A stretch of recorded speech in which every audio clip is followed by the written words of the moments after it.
building.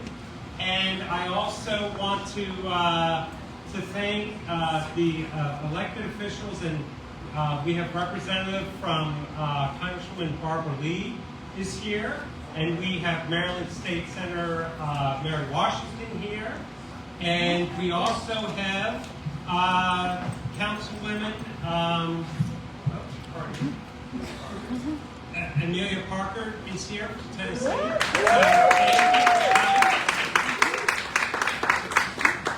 And just wanted to welcome you to the space and wanted to bring up to the stage Eric Bensky, who is chairman of the board of the National Homelessness Law Center, and also Jacqueline O'Gara, who is vice chair of the board of directors of the Law Center and chair of the host committee for tonight.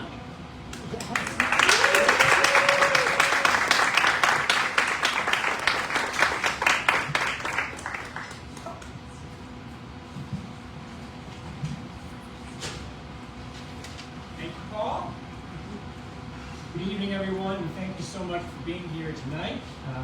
We'd like to give a special thank you first to Microsoft for hosting both the Justice for Youth Summit this afternoon and the awards ceremony tonight. So thank you, Microsoft, and I want to offer my personal thanks to Paul. Paul helping to make this happen. Paul is a longtime board member and friend, and we really appreciate this, Paul. It's the second time he has made this space available for a major law center event.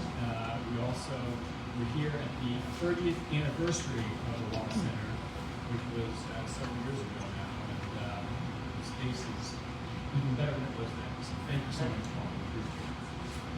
Microsoft is also one of tonight's major sponsors at the Cultivator of Justice level, along with Bank of America. And Bank of America is represented here tonight by Angie Garcia Lathrop, who is one of our board members. Angie, I haven't seen you yet tonight. There you are, right there.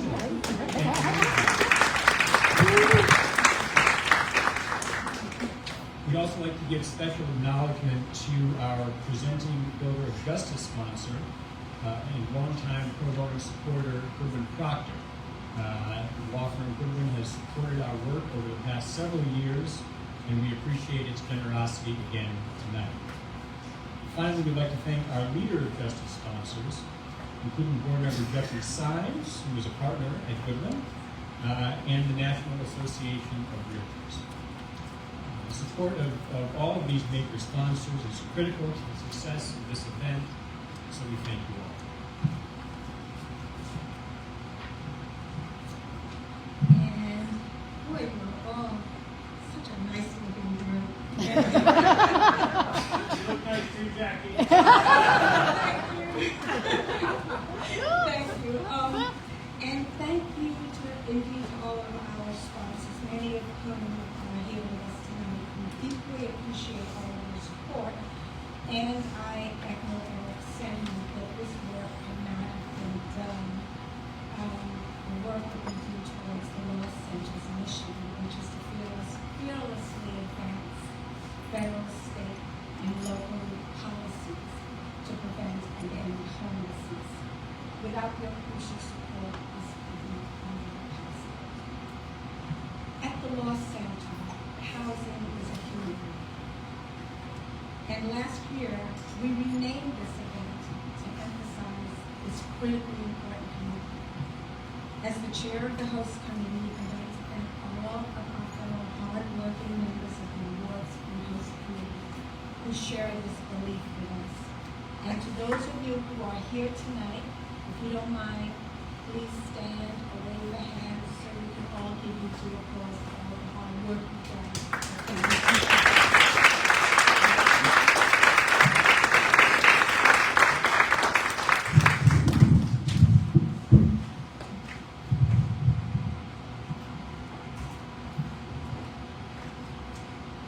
As many of you know, last year the Law Center lost one of our youth team attorneys, Gabriella Sevilla, in Trenton. Yesterday marked exactly 1 year since her passing. Tonight, we remember Gabby's unwavering commitment to ending youth homelessness. and we thank Gabby's colleagues on the youth team who continue that work in her honor.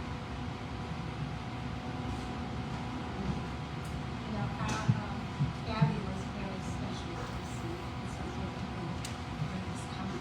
comments, and she's left us a very strong legacy to follow. This year's event focuses on honoring leaders across the country working to end homelessness.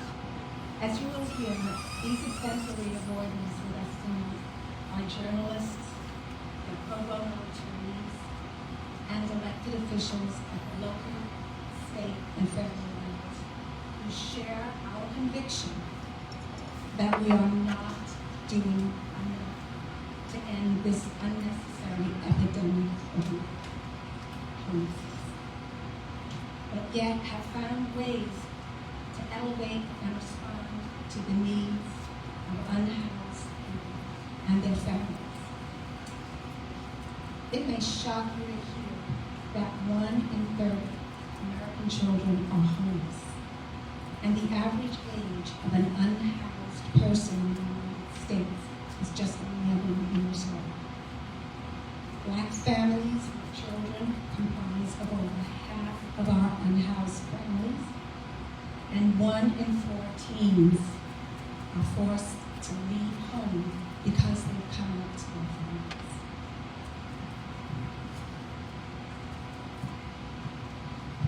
If you too are alarmed by the statistics that Jackie just shared, please know that there is something you can do about it. Over 30 years ago, as I mentioned, the Law Center got its start fighting for unhoused students to access education through the McKinney Vento Awardee. And we have not stopped fighting for homeless youth and young adults.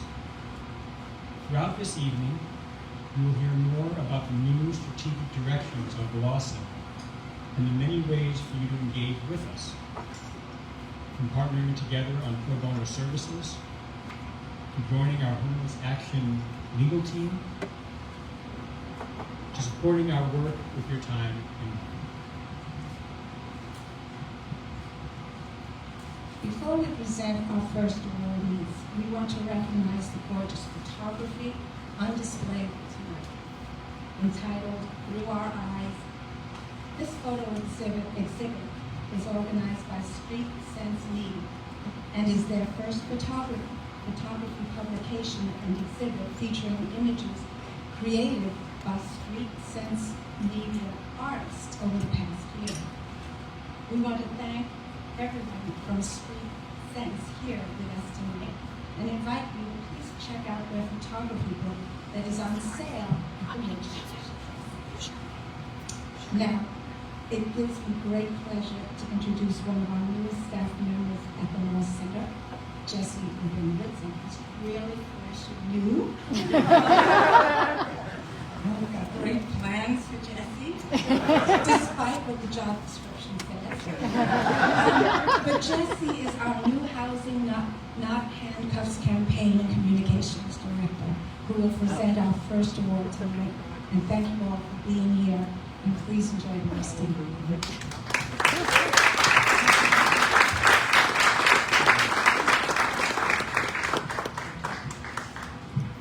Thank you for the warm welcome, Eric and Jackie. As the newest staff member of the National Law Center, on the National Homelessness Law Center, I'm thrilled to be here presenting our first honoree of the evening. Before I do that, I want to say a bit about the artwork featured on the awards themselves, which are gorgeous. This year's awards feature art created by Matt Manley for the Unhoused and Undercounted series on youth homelessness. Matt generously donated the use of his artwork to make our beautiful awards tonight.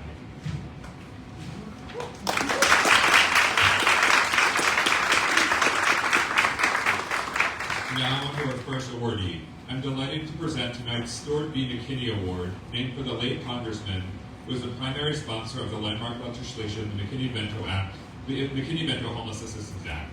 This legislation is the first and only significant federal legislative response to homelessness and aims to provide federal assistance to unhoused Americans.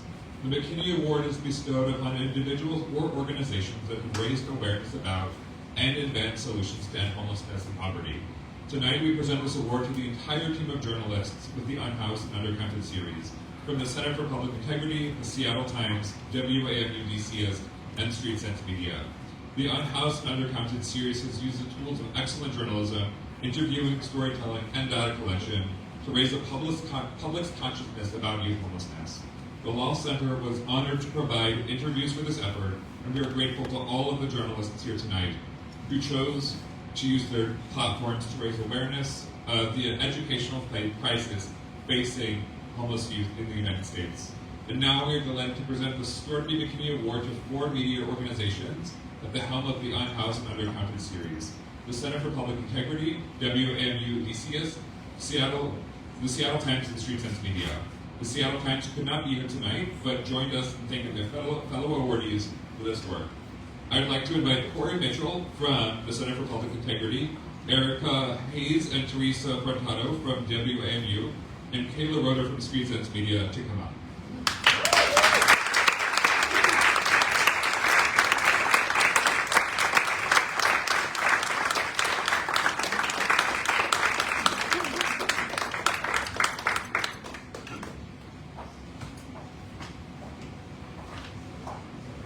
Hi everyone, I'm Kayla. I'm the former deputy editor at Street Sense Media, and I want to thank the National Homelessness Law Center. This recognition is such an honor. And I want to start by thanking everyone who spoke to for the story myself and Amanda Gomez produced for the Unhoused Undercounted series for Street Sense Media and DCist, especially the families who we spoke to who navigated the school system while homeless. Thank you to Tawanda Chu, Spring Bloodall, Tamika Harris, and the many others who spoke to. In the story myself and Amanda wrote, we found that a lot of schools serving a significant number of homeless students have not been getting federal dollars to support those students. And out of the numbers we cited, the simple statistic of the total count of homeless students in DC in the 2021-2022 school year stood out to me: 6,688. In the 2022 to 2023 school year, the total count rose to 8,300. And we know there's a significant undercount of homeless students as suggested in our project title, and in DC and across the country. The story and the project as a whole is unfortunately only growing in its importance and its relevance. When I found out about this project, I was immediately on board. It was perfect for Street Sense Media, a local paper covering poverty and homelessness in DC. The organization provides economic opportunity for and elevates the voices of people with lived experience of homelessness who sell the paper. I encourage you, the next time you see a vendor selling Street Sense at your local Metro Stop or Farmers Market, to buy a paper and read about the amazing investigative journalism the newsroom produces. Thank you.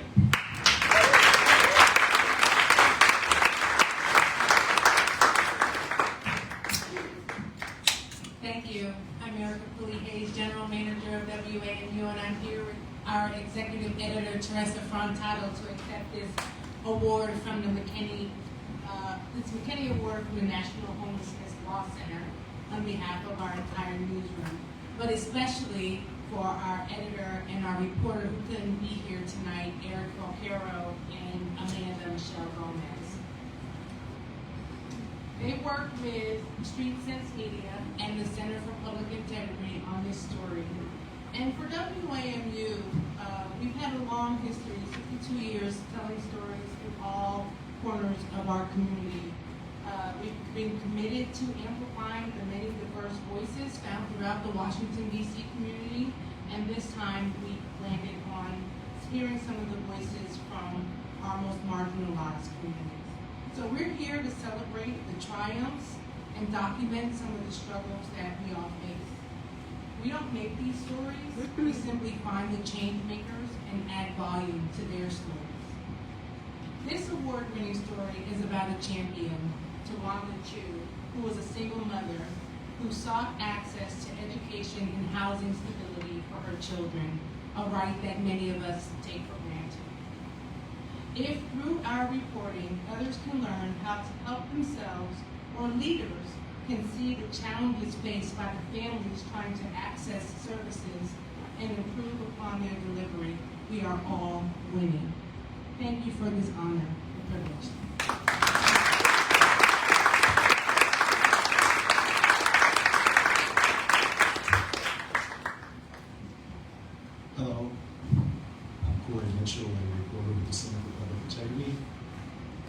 Thank you to the National Homelessness Law Center for honoring my work. We've been honored by journalism organizations for this work. But this is a bit different. To be honored by an organization that's dedicated to preventing and ending homelessness, this is special. I had to take a moment when we got this news to sort of pause and reflect, to think about the serious nature of this work, and to be here tonight. This is a great honor, so thank you all.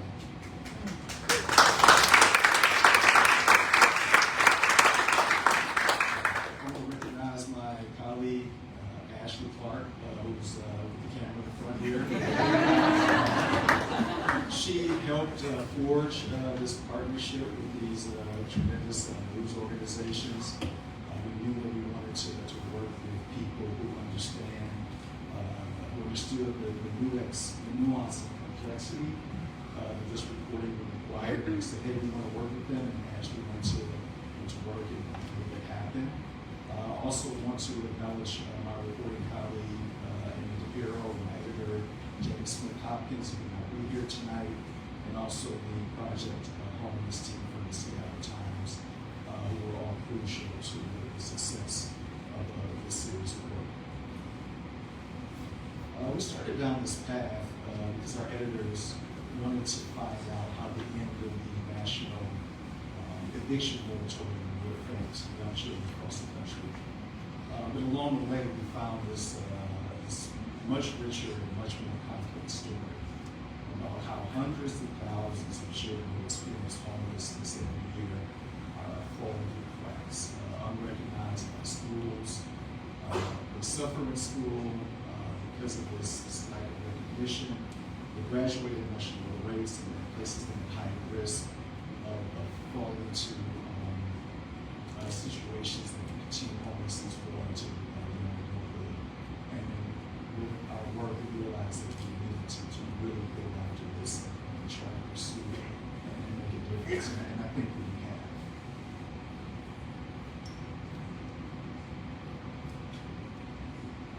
But to tell this story, we needed these fantastic partners to make this happen.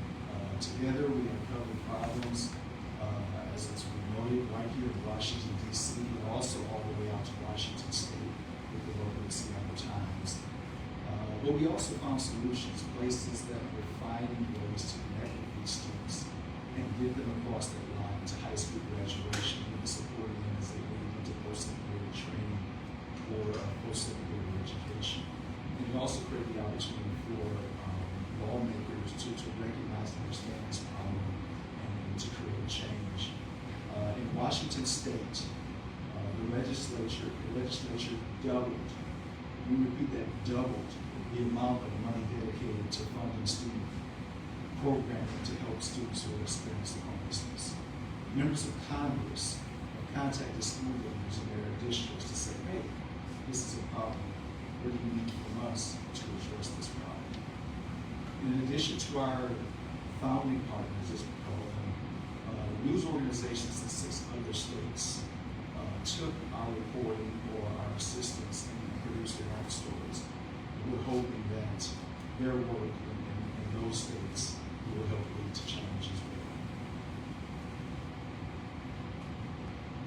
And we've continued to work. Over the past 2 months, we've investigated systems in California, Maryland, and Pennsylvania to examine problems there, to find out why people are turning away students who do not have permanent residences, and effectively kicking them out of school or borrowing them from school at a time when they really need that connection. And school may be the one place, the most stable place in their lives. And this is an incredibly important issue. Again, we're honored to be here tonight. It really feels special. I can't say it enough because Ashley's been around and over the years, but it always kind of feels like, it's such a great journalist organization. It's like, these people are experiencing the problem you wrote on this celebration, but I think that this is more of an acknowledgement and a celebration that there's work that needs to still be done in this matter. So thank you all.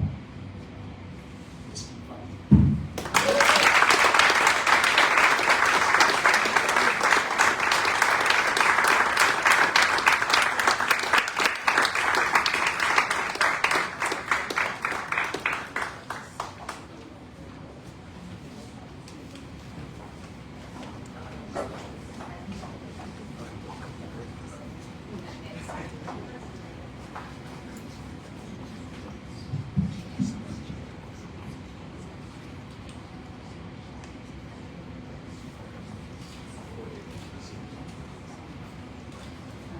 this one. What a lovely group. Congratulations on your award, and thank you for your work.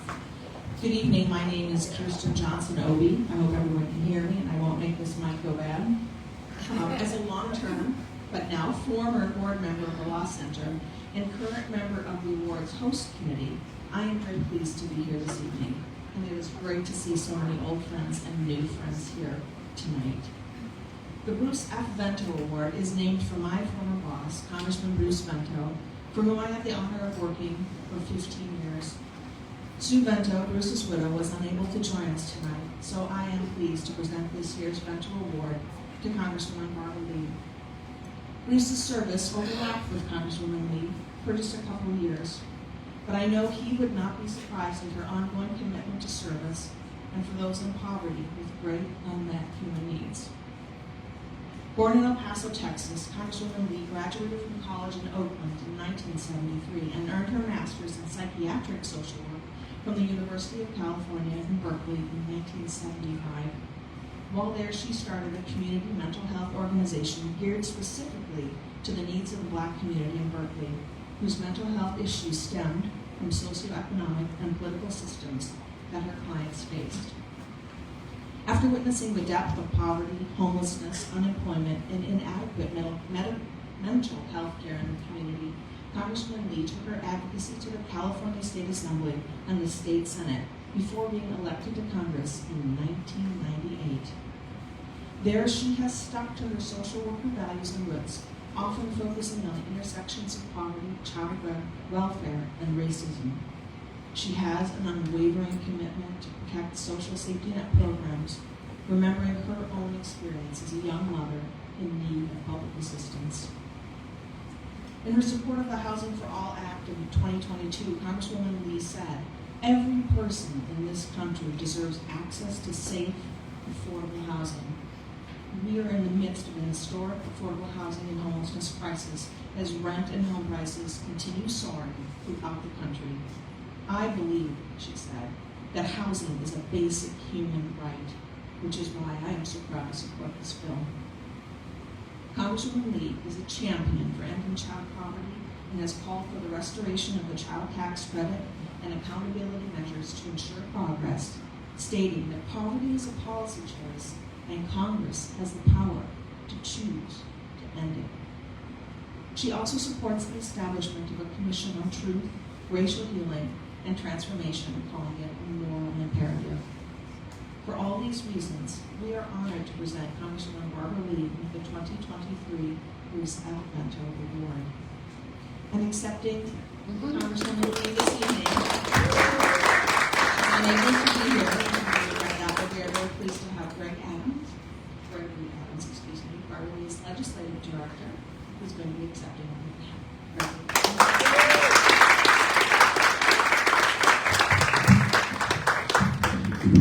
Thank you so much, Kirsten. I've been told I need to talk directly into this. I'll try not to tip it over. And I'll be brief because I realize I'm a poor substitute for the Congresswoman. She really regrets not being able to be here tonight, especially honoring Bruce Vento, a hero of Minnesota, a hero of the nation, and someone who just really helped, I think, the Congresswoman define how she wanted to approach her congressional career. She, of course, worked for years also as a staffer to Ron Dellums herself. As a longtime staffer myself, I'm sure we understand the joys of working for a boss who's also been a staffer and can sometimes tell you how to do your job. But I'm very proud to work for the Congresswoman and very proud of the work that she leads on homelessness. As Kirsten was going through the Congresswoman's background, I think the one piece I would add to that is just while she was getting that degree in social work, she was working herself through college, raising two young boys, having escaped an abusive marriage. She would not have been able to achieve that. She would not have been able to accomplish that without the benefits of the public assistance that she was able to access. So this is not just a mission for the Congresswoman. It is something that she herself has experienced and believes very deeply in the need for our society to be able to provide these tangible opportunities to people so that they themselves can tap into their full potential and be able to contribute more broadly to solving collective problems. Housing absolutely must be a human right. It also should be treated as critical infrastructure. And the Congressman has been advocating for making sure as we invest in our roads and bridges and broadband, we also need to be investing in housing to make sure that there's enough housing to go around for everyone. I don't need to say to you guys, she represents a constituency in California that has some of the largest challenges with housing access and housing equity.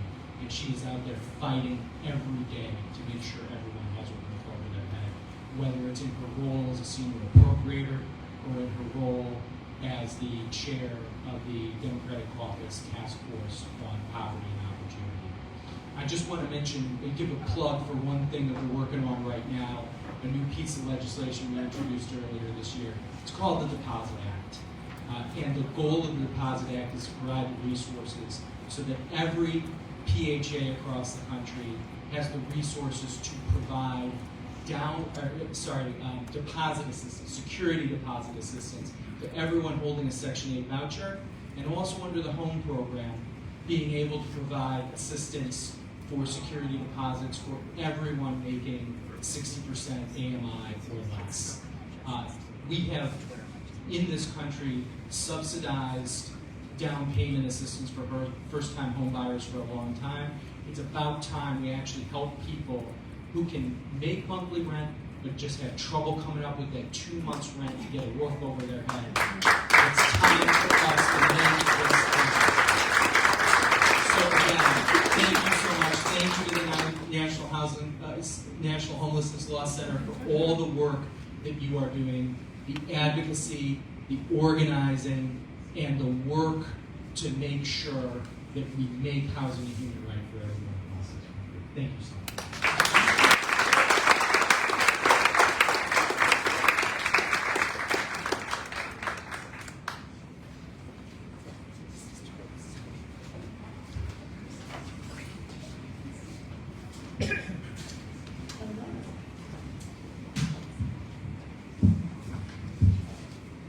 So hello everyone, it is great to see so many of my friends and colleagues, and I'm excited that we are all able to be here together to focus on housing as a human right and the work of the National Homelessness Law Center. My name is Mary Benton. I am the pro bono partner at the law firm Alston & Bird, and I have the privilege of serving on this board. Alston & Bird has been proud to be a longtime member of this pro bono homelessness legal action team called HALT. HALT is comprised of firms and corporate legal departments who are working on core legal issues to end homelessness.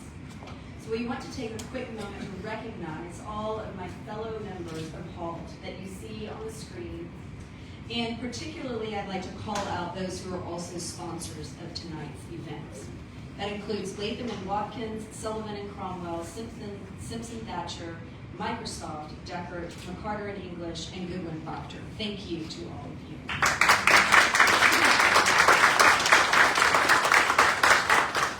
Now it is my honor to present the Pro Bono Awardee to Baker Donelson. The Law Center is extremely grateful for many years of support for the pro bono legal research work that has been done by the team at Baker Donelson. This team has been instrumental in the research for our Youth State Index. And anyone who has looked at the Youth State Index know that this is no small feat.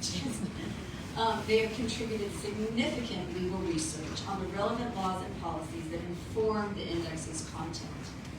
We know that it has taken upwards of 50 volunteers, and they even include their summer associates in this project, to put together and produce the research for each state. And it is not glamorous work. It includes looking up and carefully documenting laws and policies in all 50 states, plus the District of Columbia. The research needs are often obscure, nuanced, or difficult to find. The result is over 3,000 to 6,000 data points in each state that have become an invaluable advocacy tool in helping advocates build coalitions around critical policies, like tuition waivers for unhoused youth, laws allowing youth to consent to shelter and services without parental consent, or even to start the process of developing state agencies and departments dedicated specifically to addressing youth homelessness. The state index is used as a tool by the National Conference of State Legislators, and we have gotten wonderful feedback from them that this has been incredibly helpful to their work. Baker Donelson has also contributed to the Law Center's litigation manuals in 21 and 22.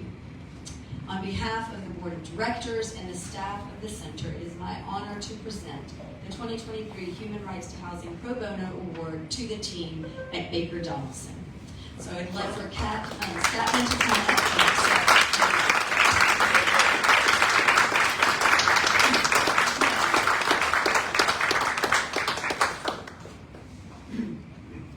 Thank you, Mary.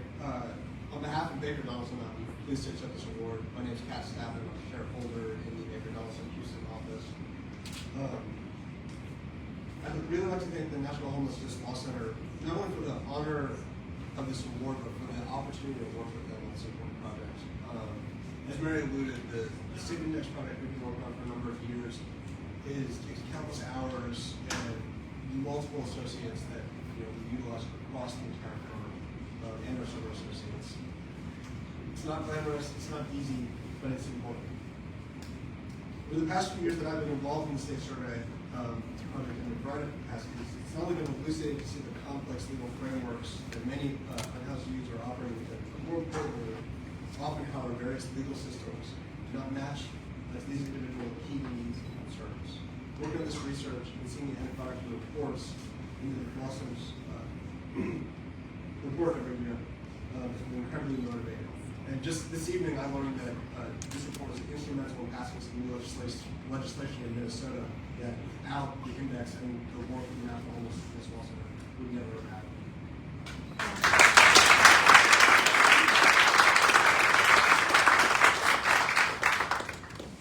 As a collective group, that's both here in person and I understand watching online, and to all those who couldn't make it this evening that are involved in NHLC's work across the country, all of this is key to really hitting the National Law Center's vision to cultivate a society where every person can live with dignity and enjoy their basic human rights, including the rights to affordable, quality, and safe housing.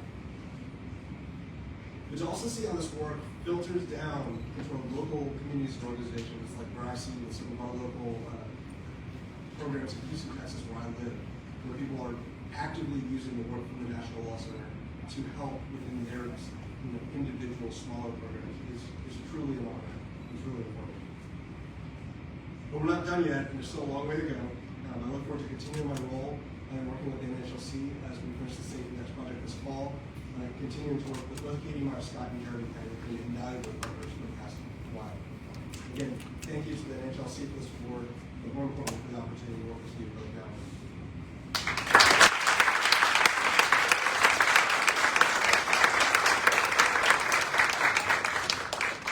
Right here.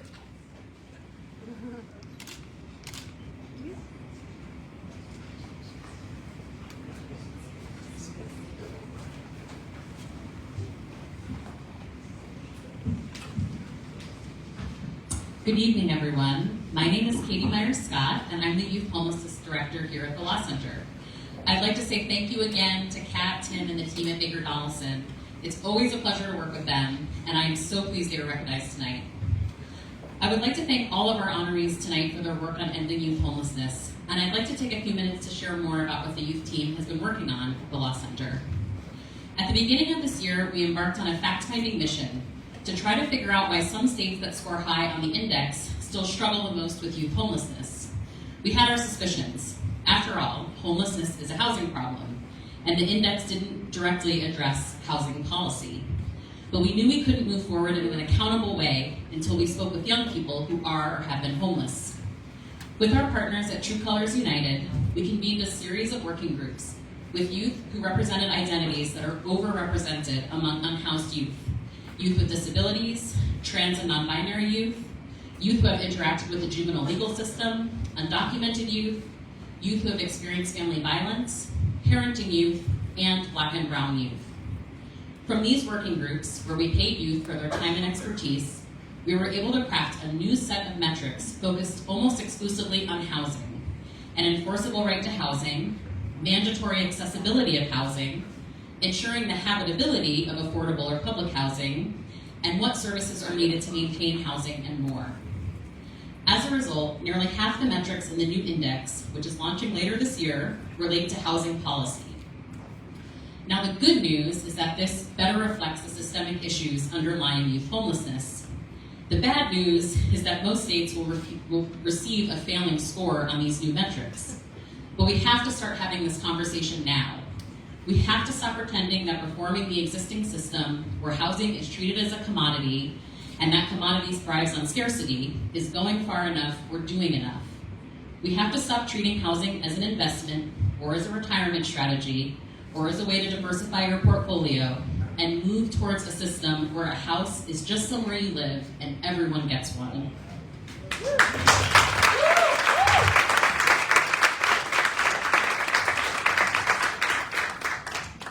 Our working group participant, Kasia, said it better.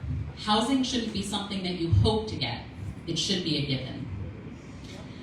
One of the state legislators that is doing this important work is State Senator Mary Washington in Maryland.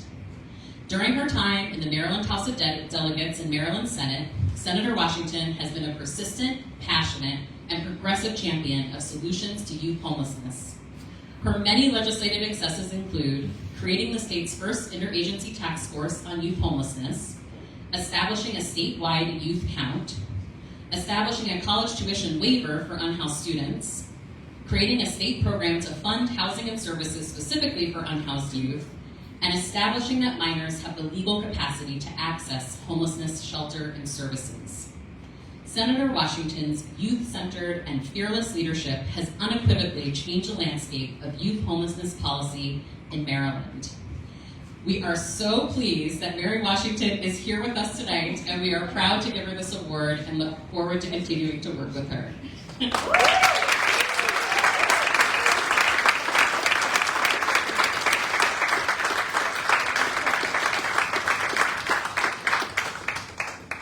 Hello, everyone.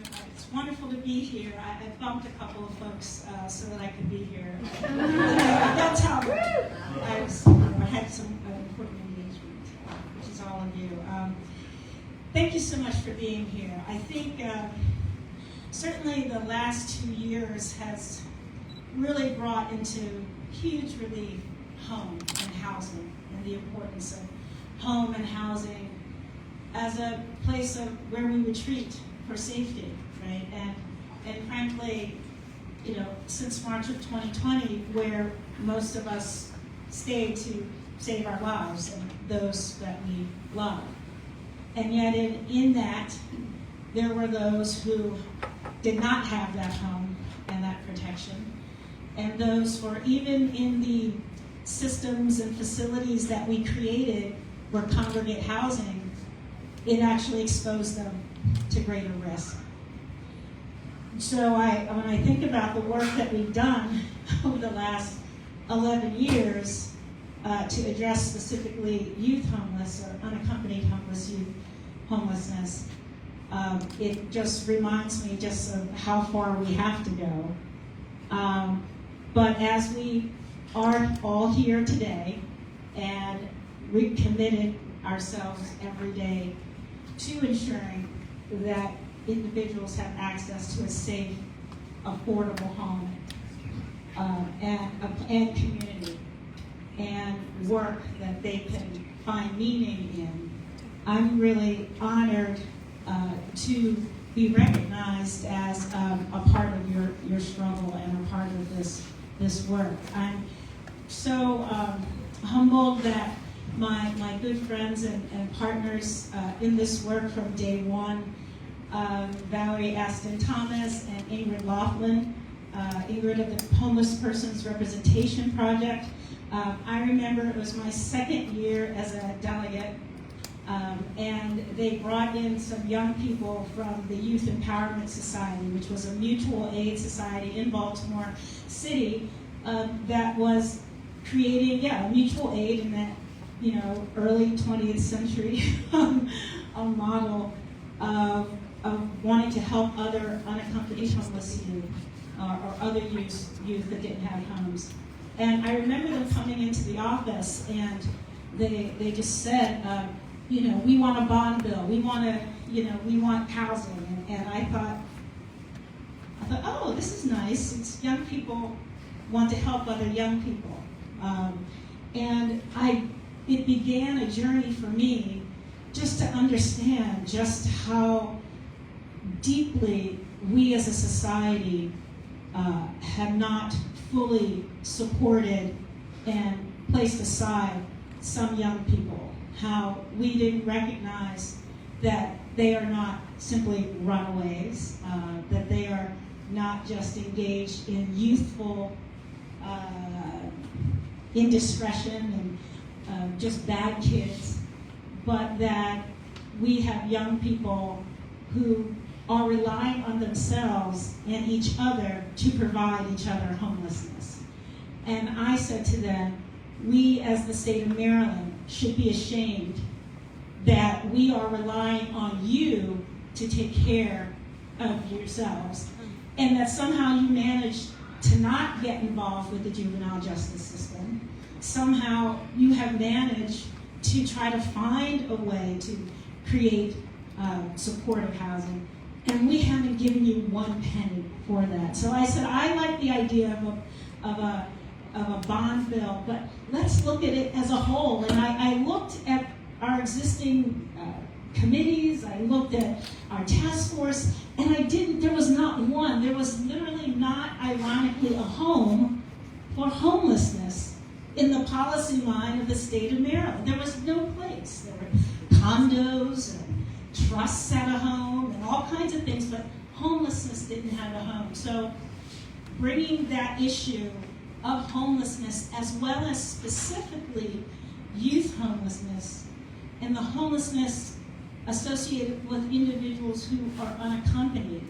And I will tell you that culturally and sort of psychologically, that was very difficult for the legislature to wrap their arms and minds around, that there are young people, 12, 13, 14, 15, 16, who are managing their own affairs, who are taking care of other children.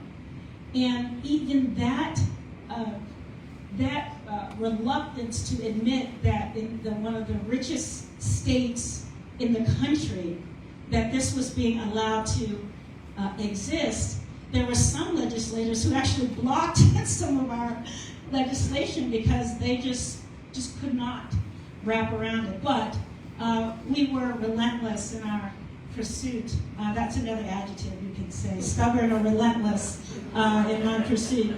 And Antonio Fasanelli, who was a constituent and also the leader back then, made it so that, in our second year we created all those. But what was the big lesson for me was allowing the young people to really be the drivers of the policy. And yes, please let's do that.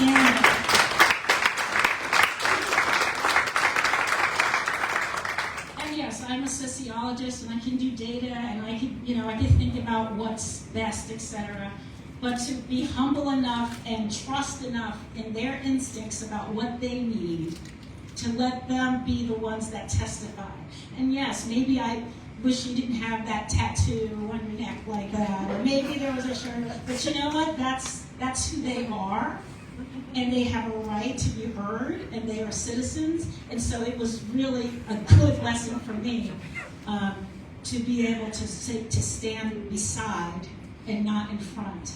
And yes, and so we ultimately did pass the youth homelessness Act of 2018, and it was the last night. I mean, it was the last day of session. And unfortunately, part of the problem with that bill sort of ran into the fact that I happened to be running against a senator in the body, and so if I got this, it might have seemed like I'm a good person that could be a senator. And so we had to, I think we had to get the House bill to go through and let the House bill pass. But that's what we did at the last minute. I'm like, that's fine. I don't need that. Let's just get it through. And so that sort of flexibility and that creativity is something that we need. And I will just tell you that I guess why I'm just speaking a lot is that there's so much in the world that we aren't able to do anything about, and that makes us sad about what humans are doing to other humans. And what the earth sometimes is responding to us as well. But in this space of unaccompanied homeless youth and fighting for youth and ensuring they have homes, there is so much good news. There are so many good people. And the lawyers, thank God for the lawyers. I mean, people always, you all get a bad rap except when somebody needs one, but I say that I've always worked with the lawyers. I've always worked with the social workers, because absolutely, both of you together, our country would not be anywhere near the great place it is and can still be if it were not for the work that you've done, your pro bono work, your value around pro bono support, your value around the law and the ability of the law to both protect and be used as an agent of social change. And the social workers among you who have worked closely with the lawyers over time to demonstrate the harm of certain legal, about certain laws. Hopefully you can't. I am teaching a class on critical race theory this semester, so that's kind of why I'm sort of I'm in it so much around you lawyers and you social workers. But of course, there's so much work to do. There's so many more people that now, because of the work of the Homeless Persons Representation Project and because of your work, individuals know that homelessness among young people is a thing, and that it's not simply, there is homelessness among children who are attached to their parents, but there are children who are parenting themselves and parenting others, and they are therefore our responsibility. So thank you so much for giving me this honor, and in this difficult time, it's the boost I need to continue to work. So.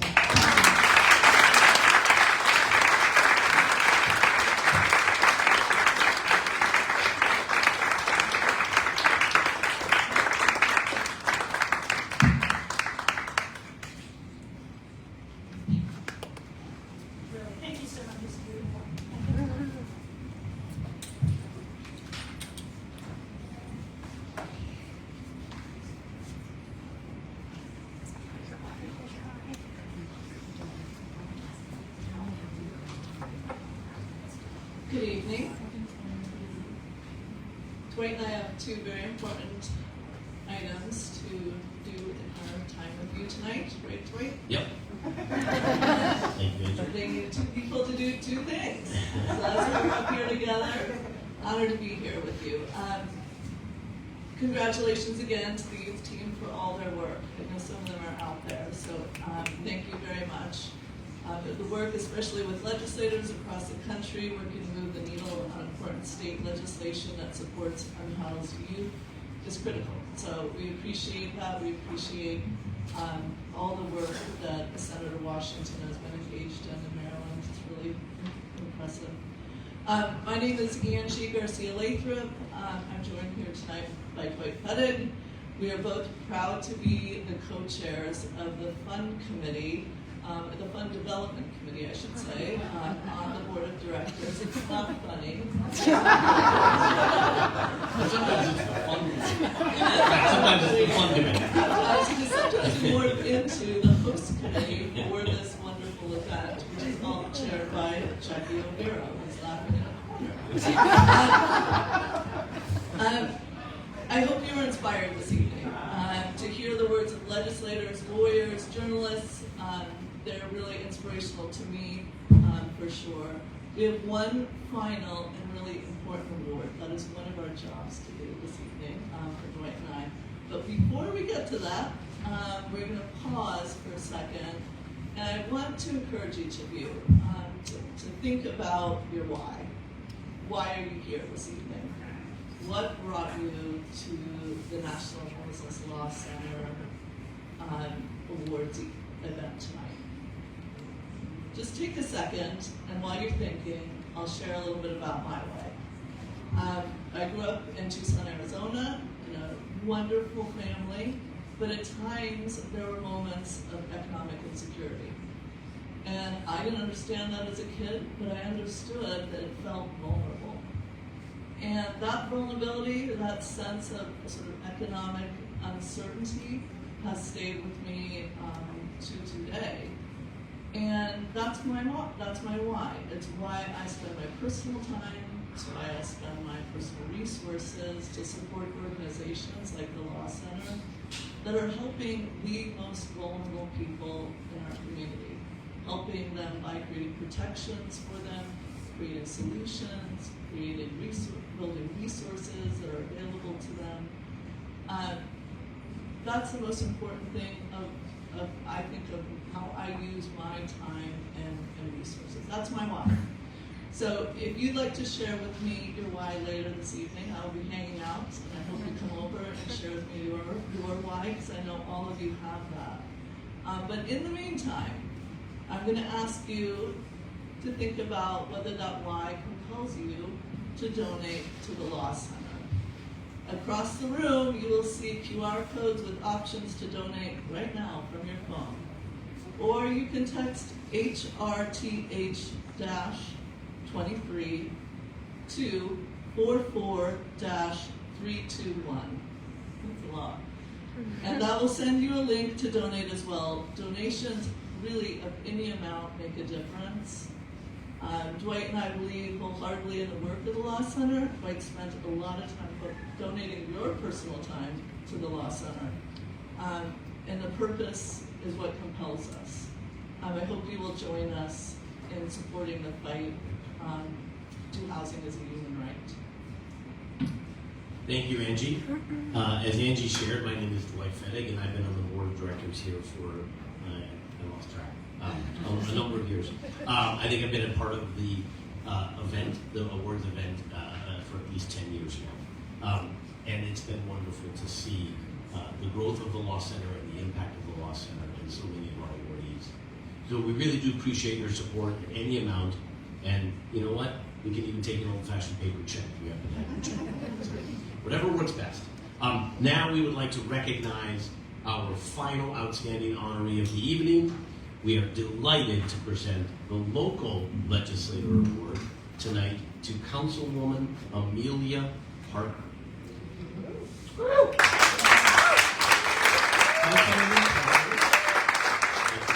And by the way, the local Legislator Award is a newer award given for us at the Law Center in recent years. And so we are pleased to honor those who are doing that work on the ground in their communities. And so Councilwoman Parker is originally from Kentucky, but moved to Knoxville, Tennessee early in her life. She attended the University of Tennessee and earned both her JD and LLM at American University, right here in Washington, D.C. In 2009, she took the helm of one of the oldest grassroots organizations in Tennessee, the statewide Organizing for Community Empowerment. For over 4 years, Amelia helped lead the organization through theory of social change and visioning workshops exploring what it means to be an anti-racist organization. Since taking office with the Knoxville City Council in 2019, Councilwoman Parker has focused on a number of issues affecting youth and young adults, including securing funding for additional youth emergency beds in the heart of East Knoxville in order to bring young people inside.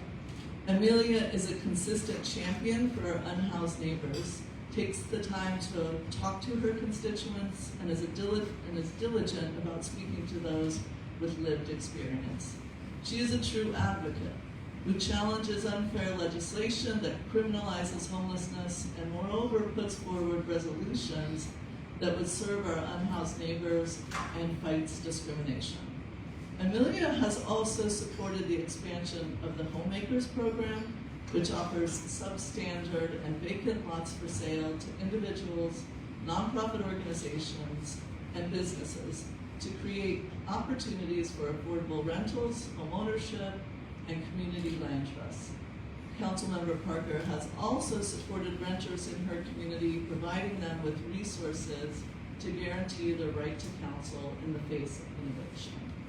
She has also championed expanding access to housing and social services for residents who are housing insecure by securing a dedicated source of funding for emergency, rapid rehousing, transitional and permanent supportive housing, and support services. For all of these reasons, we are very pleased to honor Councilwoman Amelia Parker with our Local Legislator Award.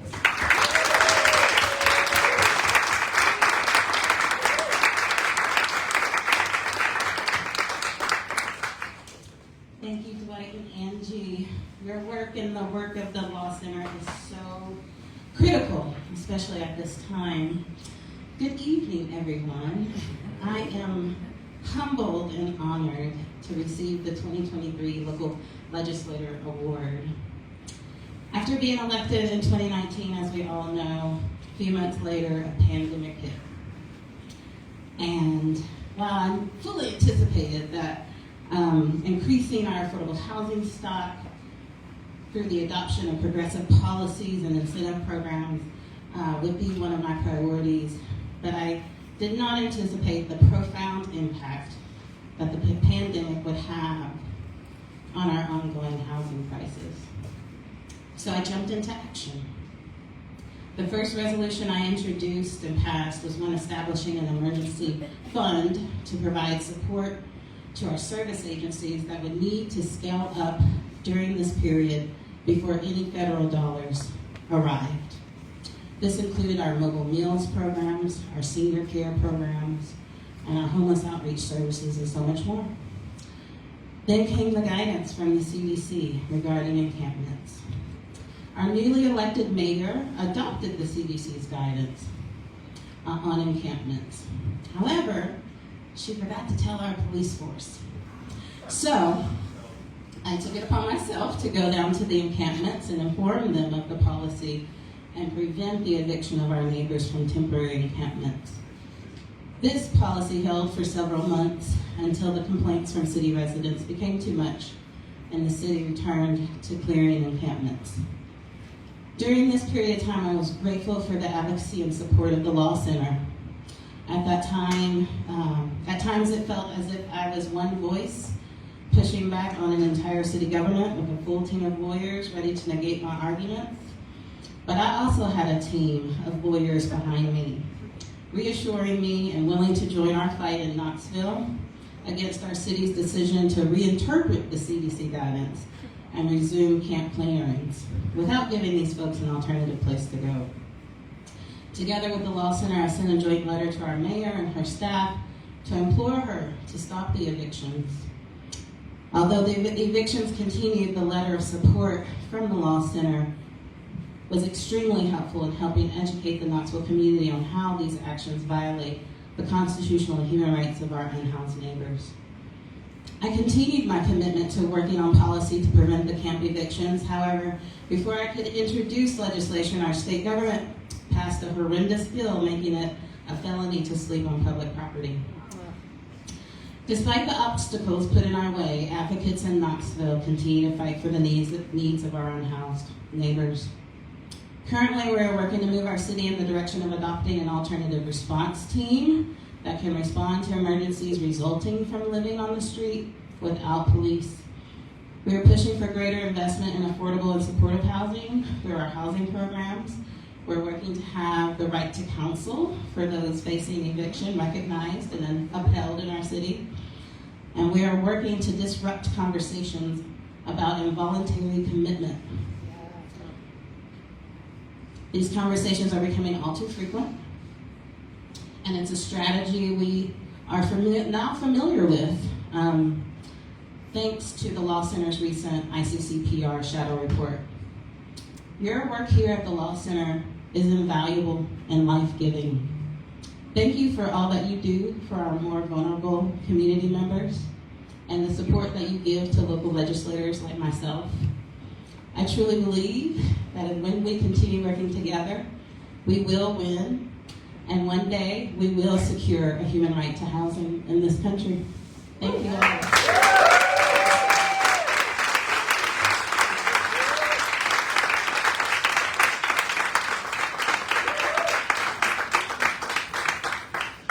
Right here.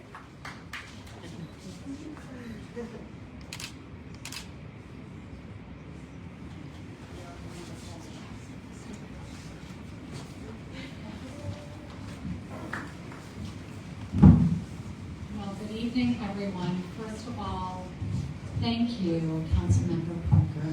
Thank you for being here. Thank you for what you're doing. I have to say, I'm particularly delighted. I was particularly delighted to have the opportunity to meet Councilmember Parker in person when I learned that we both attended American University's Washington College of Law. So, go Eagles. And I was not surprised at all to learn what she's doing, having come through the same kind of educational training that we both have. So, congratulations to you. I am Antonia Fasinelli. I'm very proud to be the Executive Director of the National Homelessness Law Center. Thank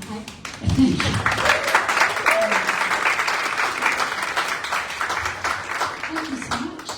Thank you so much. I really have the best job this evening, which is just to thank everyone who has been part of this extraordinary event. I am of age, so I will put my glasses on. First of all, I really just want to thank every single one of the honorees tonight. What an extraordinary group that you all are part of. I had the great pleasure to actually get to speak to many of the honorees a couple of months ago when we announced the awards to them, and I knew in that moment that we had a very special group tonight. So I'm so glad that they are here. Congratulations, and that you all can be a part of hearing about their extraordinary work. I really want to thank again Microsoft and our board member Paul Karen for making this event possible. Paul, thank you so much. This was a fantastic idea, particularly for this year.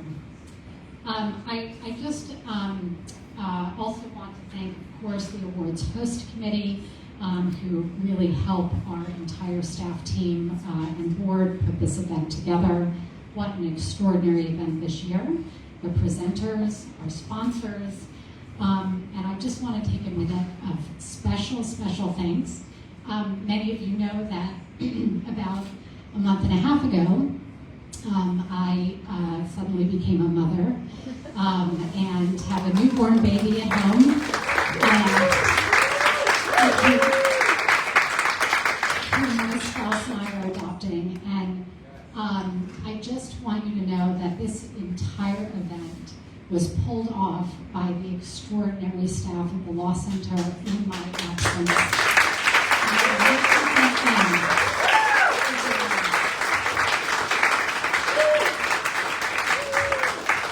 I want you to take a moment, if you haven't had a chance to meet them already.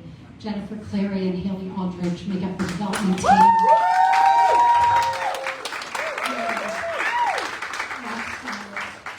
The operations team, Julia Hartenstein and Alex Taggart, did an incredible job.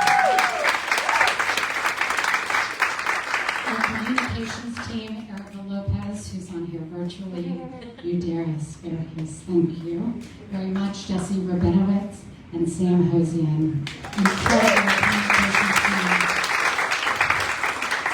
Our remarkable youth team, you met Katie Myers-Scott already. Jeremy Penn, extraordinary member of that team, and John Savoyce, as well as Erica Lopez, who's part of that team. Our incredible D-Cream team as well. If you attended last year's event, you got to hear a lot from them. They're an extraordinary part of making this possible. Eric Tars, who heads up our policy work, Thank you so much.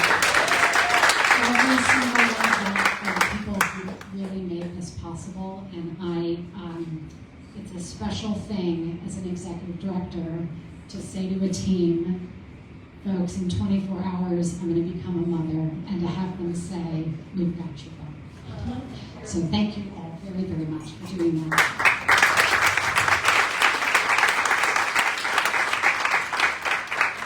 I also share that thanks with the board of directors. When I was hired to step into the shoes of our founder, Maria Prosperinas, who was here just over 2 years ago. The chair of the board, Eric Bensky, who you met earlier tonight, called me to make me an offer, and I said, I'd be delighted to accept, but you should know I'm on the adoption waiting list, and I could adopt a baby at any moment. And he said, that sounds great. Go ahead. And that's exactly what he said just about a month and a half ago. So thank you very much, Eric, and thank you to all the board members who have made this possible. I really just thank you all so much for being here, and please enjoy more drink and more food, and most of all, please get to know the members of our amazing team and hear about their incredible work. Thank you so much, and thank you to the honorees.